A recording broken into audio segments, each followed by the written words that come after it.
Subscribe करें और नए अपडेट्स सबसे पहले पाने के लिए इस बेल बटन को दबाना न भूलें। कचरी खट्टी मांगे तनी मालिक मुझे मालिक कजरी के आज तक रोसे कुछ नहीं की मंगले लेकिन आज मांगे तनी तक कजरी खट्टी मांगे तनी मालिक हमार जान उठ हमार जान मांगा तारे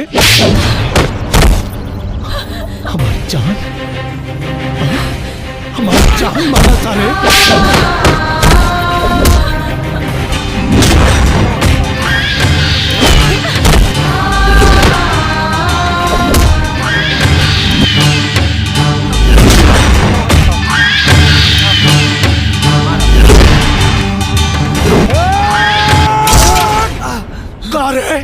हमार फेकल हड्डी चूसे वाला हमार कुत्ता तो इतना हिम्मत कि भगवान सिंह के जान पे हाथ डाल दे ले।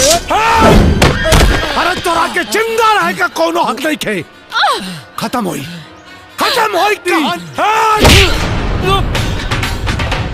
बस भगवान सिंह बस। जितना तोर नमक खैलरनी हो खून की तरह बह गई।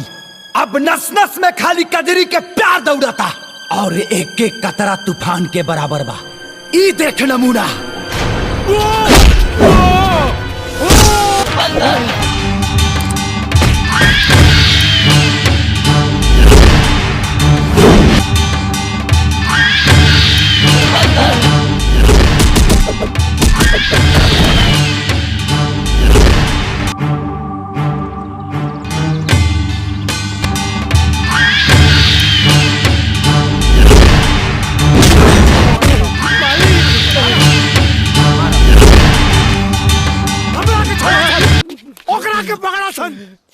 पकड़ा सन ओकरा के